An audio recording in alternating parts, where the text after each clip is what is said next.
ถ่ายกับหามเลยบอกครูแปลครูมามาถ่ายเสืออยู่นี่เอาถ่ายเต็มที่เอาเต็มที่เฮ้ยจะมีอะไรเยอะเลยครับ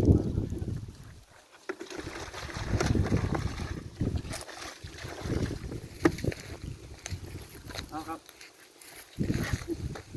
มาเดี๋ยวจะมาไป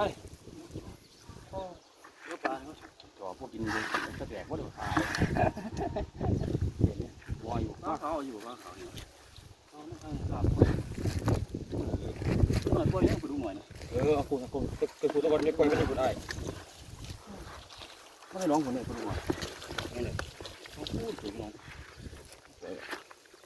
โอเคครับคุณเนี่ยเครื่องคู่ครับบาทเดียวเพื่อนบอกบาททำว่าดีกว่า